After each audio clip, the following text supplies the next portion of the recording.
जय श्री कृष्णा मित्रों। आज मैं आपको कहानी सुनाने जा रहा हूँ ज्ञान और मोक्ष की धरती गया को।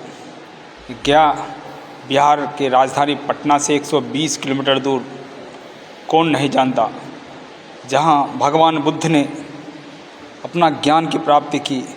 वहीं देश विदेश से यहाँ अपने पूर्वज के मोक्ष के प्राप्ति के लिए लोग यहाँ आते हैं श्राद्ध के कार्यक्रम करने के लिए। फल्गु नदी के किनारे जहाँ के विष्णुपद मंदिर, जहाँ के वट वृक्ष काफ़ी प्रसिद्ध है और सनातन धर्म की धरोहर कहा जाता है कि गया जिला को बिहार के आध्यात्मिक राजधानी भी कहा जाता है। आइए साथियों, इसकी कहानी सुनाते हैं। इससे पहले अगर आप हमारे चैनल पर नए हैं तो प्लीज़ चैनल को सब्सक्राइब कर दीजिएगा और बगल में लगे बेल आइकन को भी प्रेस कर दीजिएगा। कहानी वीडियो अच्छा लगे तो लाइक कर दीजिए और दोस्तों को भी शेयर कर दीजिए, क्योंकि आपका एक लाइक और सब्सक्राइब से ही हमारा हौसला बढ़ जाता है। आइए साथियों, कहानी को शुरुआत करते हैं। साथियों, बिहार की राजधानी पटना और पटना से 120 किलोमीटर के बसा शहर गया। जानते हैं आप, सामने बोर्ड दिख रहे हैं, रास्ते सड़क मार्ग से आएंगे, जैसे ही प्रवेश करेंगे तो वहाँ सामने लिखा ज्ञान एवं मोक्ष की धरती गया में आपका हार्दिक स्वागत है। अगर आप रेलवे मार्ग से आते हैं, बाय ट्रेन आते हैं, तो रेलवे स्टेशन से 20 से 25 रुपये लेगा आपको भाड़ा, आपको पहुंचा देगा फल्गु नदी के किनारे, जहां आप पितरों के मोक्ष की प्राप्ति के लिए उनकी श्राद्ध का कार्यक्रम करते हैं। सबसे हम बात करेंगे बुद्ध की। आज के समय में सिद्धार्थ को कोई नहीं जानता, लेकिन बुद्ध को सब जानते हैं।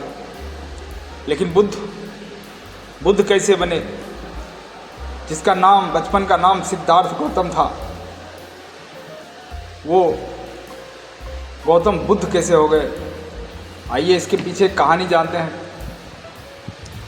कि बुद्ध, जिसका पत्नी का नाम सुभद्रा थे और वो कहा जाता है कि नेपाल के रहने वाले थे, और 12 बजे रात को सुभद्रा को छोड़ करके सिद्धार्थ गौतम, जिनका नाम था, वो अपने घर से निकल जाते हैं और 2 साथियों के साथ ज्ञान की खोज में। और ज्ञान की खोज में खोजते खोजते वो चले आते हैं बिहार के गया, जहाँ बिहार का आज के समय में कहा जाता है कि यहाँ एक आध्यात्मिक राजधानी भी है। जब गया शहर आते हैं, गया में वो कहा जाता है यहाँ एक कन्या ने उनको भोजन भी कराया था उस समय। और वहाँ एक अर्चना नदी, जिसे फल्गु नदी भी कहते हैं, अर्चना नदी के किनारे एक पीपल के पेड़ के नीचे पूरब दिशा में बैठ के उन्होंने ज्ञान की प्राप्ति के लिए तपस्या किया। और जितने भी वहाँ राक्षस प्रजाति के लोग थे, उनको तपस्या में विघ्न डालने के लिए, साधना में विघ्न डालने के लिए कई अस्त्र शस्त्र का उपयोग किया, लेकिन वो सारे अस्त्र शस्त्र फूल बनकर उनके ऊपर गिर गए, फूल बनकर आते थे उनके पास। वो 35 साल की आयु में, 35 वर्ष की आयु में सिद्धार्थ अपने गुरु से बोलिए या ऊपर वाले से ज्ञान की प्राप्ति हुई। कहा जाता है जब वह कहीं से आ रहे थे, से बौद्ध भिक्षु जो है हमेशा घूमते रहते हैं, और वहाँ से उनके जो 2 साथी है वो अर्चना नदी किनारे उनको छोड़ के चले गए थे सारनाथ, और वह सारनाथ में रहने लगे। और ये भी कहा जाता है कि भगवान बुद्ध जो थे, गौतम बुद्ध, जिनका बचपन का नाम सिद्धार्थ है, मित्रों, उनका पहला उपदेश सारनाथ में दिए थे, जो आज में के समय में शायद झारखंड में है। और कहा जाता है गौतम बुद्ध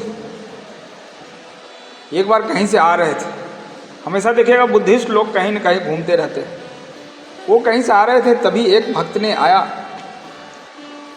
बोला आप ये तो बताइए कि भगवान है या नहीं, ईश्वर है या नहीं। तो बुद्ध ने बताया आपको क्या लगता है। तो बोलता है हमें तो ये लगता है कि ईश्वर है। वो बोले हमें तो नहीं लगता है ईश्वर है।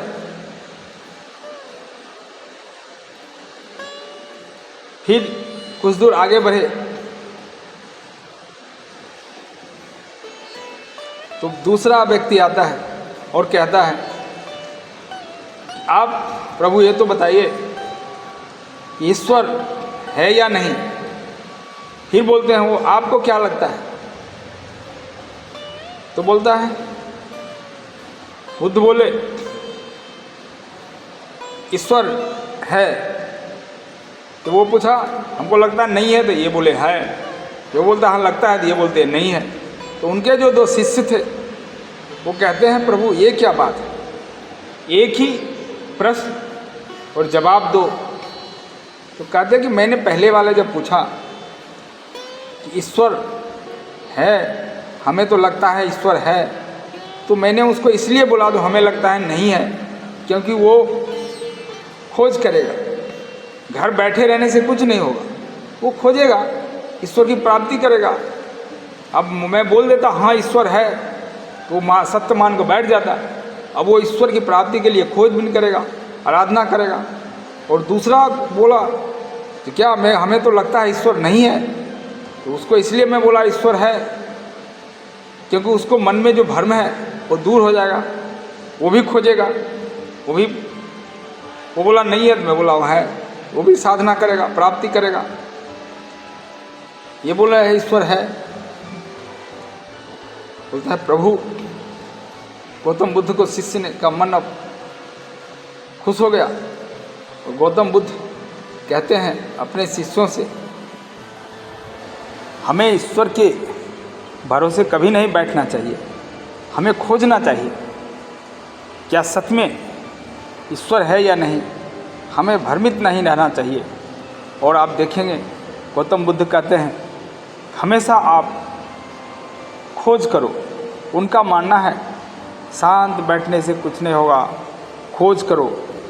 और अपने शिष्यों को समझाते हैं हमेशा आपकी वाणी में मधुरता लाइए। अगर आप कहीं किसी के साथ बैठे हैं या बात कर रहे हैं तो अपने आवाज़ में भाई बहनों, मित्रों, साथियों, पूजनीय, ये सब शब्द का इस्तेमाल करें। इससे आपके साथ और लगाव बढ़ेगा। और कोशिश करें, ये गौतम बुद्ध कहते हैं कि कम से कम बोलें, क्योंकि जितना गौतम बुद्ध कहते हैं जितना ज़्यादा आप बोलोगे उतना ही आपके अंदर की गलतियां बाहर आएगी। इसलिए समझदार व्यक्ति वही होता है जो कम बोलता है और ज़्यादा सुनता है। कम बोलने वाले और ज़्यादा सुनने वाले व्यक्ति हमेशा समझदार होते हैं और उसको हमेशा कामयाबी मिलती है। गौतम बुद्ध कहते हैं कभी भी आप किसी दूसरे के झगड़े में मत पड़ो जब तक कि वो आपको ना बुलाए। जब आपको बुलाए तभी आप उसके झगड़े में न पड़ो। जब तक दो आदमी बातें कर रहे हैं आप कभी उन दोनों के बीच में मत बोलो कि जब तक वो बोलने के लिए ना कहे, क्योंकि उतना ही बोलो जितना आपका ज़रूरत है। ऐसे अनगिनत बातें हैं जो गौतम बुद्ध बताते हैं अपनी उपदेश में। कहा जाता है कि उनका पहला उपदेश सारनाथ में दिए थे और वहाँ भी उन्होंने ऐसे ही बताए। और पूरे देश में भी कई उपदेश ऐसे दिए हैं जो उनका आज तक लोग उसको फॉलो करते हैं। और वहाँ पे जो जिस पीपल के वृक्ष के नीचे वो बैठ कर के साधना किए थे, पीपल कहा जाता है तो पीपल का चौथी पीढ़ी है। कहा जाता है कि एक बंगाल के एक राजा ने उस पीपल को कटवा दिए थे। उसके बाद सम्राट अशोक ने उस पीपल को 2 डाल अपने दोनों एक बेटा और बेटी को दिए और पूरे देश में, यहाँ तक कि श्रीलंका में भी गए थे बौद्ध धर्म का प्रचार करने के लिए। अगर कहा जाता है कि बौद्ध धर्म का स्थापना किसने की, तो आज भी हर जगह लिखा भी है कि गौतम बुद्ध संस्थापक है बौद्ध धर्म की।